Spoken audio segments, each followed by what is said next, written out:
Hey everyone, how's it going? James Chapman here and welcome to Dynamics 101.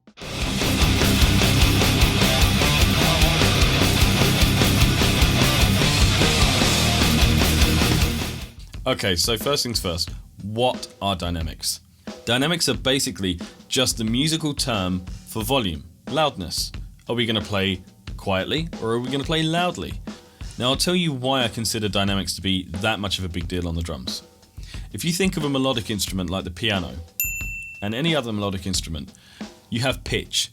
You can play low pitch and high pitch and use that variation to create melody.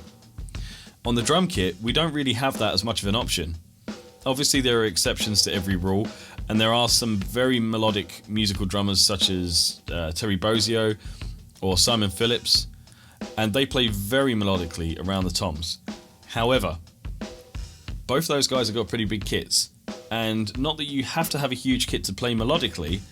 Obviously, someone playing a one up, one down isn't going to have anywhere near as much variation within pitch. So, realistically, the two things that are left available to us to create music and to be expressive is rhythm and dynamics. Now what that means is that if you don't play with dynamics, if you only use rhythms to create something new, you're basically getting rid of 50% of everything that's available to you as a drummer. Okay, so dynamics. First things first, how do we make the drum or the cymbal louder or quieter? So if I want to play quietly, I'll play the stroke starting from very low down. So I change the height that the stick starts from. I change the stroke height, and that's going to give me a lot of variation.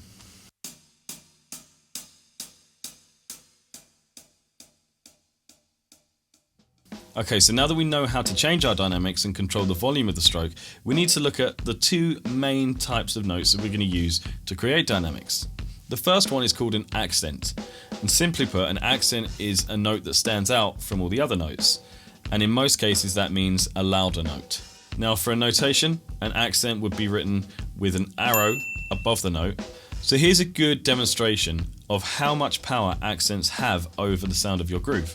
I'm going to play a standard 8th note groove, and I'm going to play it 4 bars with no accents, 4 bars with an accent on the beat, on the downbeat, the quarter note, and 4 bars with the accent on the upbeat, the and.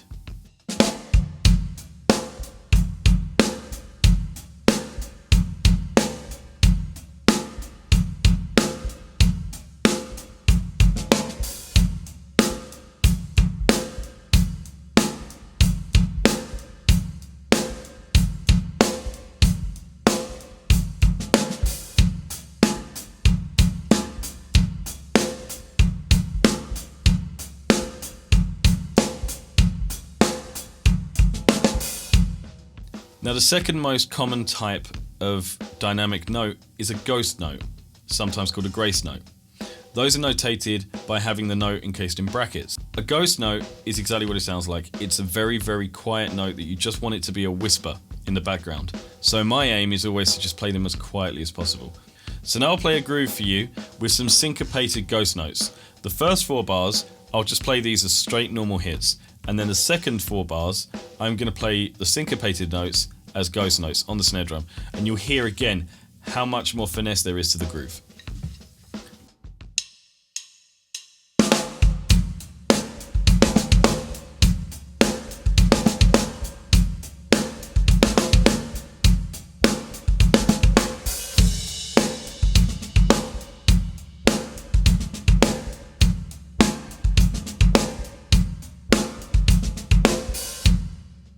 Now if I combine these two concepts and I use a hi-hat pattern that has offbeat accents and I play some ghost notes on the snare drum, it gives us a much more dynamically interesting groove.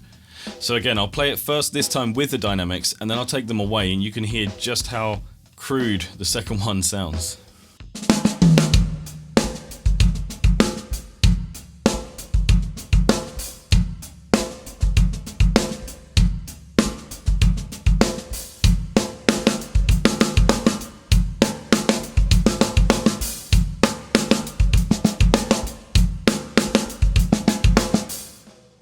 Now you tell me, which of those two would you like to sound like? Okay, now let's have a look at accents applied within a fill. I'll take the most standard, typical fill that people always play when they start out, and that's to play 16th notes, 4 notes per drum. So it's going to sound like this. Now I'm going to apply some accents. I'm going to put one on the quarter note, so the start of every 4 notes, and one on the ah, the last of every 4 notes. 1 E and ah. Now I'm going to play a groove, and every 4th bar I'm going to play this fill. The first time it will be with no accents, the second time it will be with the accents.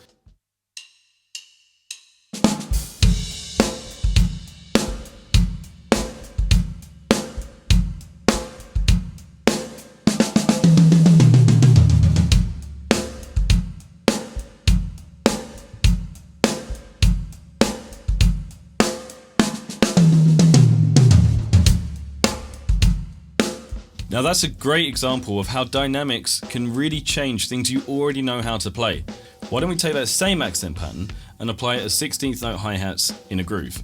So first I'm going to do it with the accents, and then I'm going to take them out.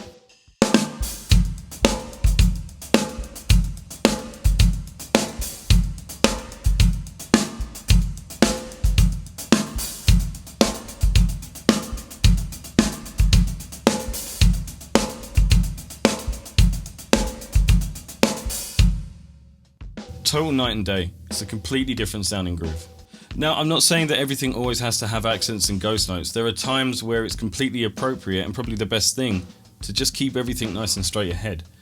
But if you actively avoid playing dynamics because you don't want to learn it, or just because you don't want to have to take the time to learn to control it, you're really missing out on a very big part of playing. Okay, thanks very much for watching and joining me in this lesson. Try to keep this one short, I know it's probably not. Don't forget to hit the subscribe button and the bell icon so that you're told when I upload these next videos. And if you found this lesson a bit too basic for you, don't worry, because I'm going to be uploading much more advanced concepts to come. So again, thanks very much for watching, and I'll see you next time.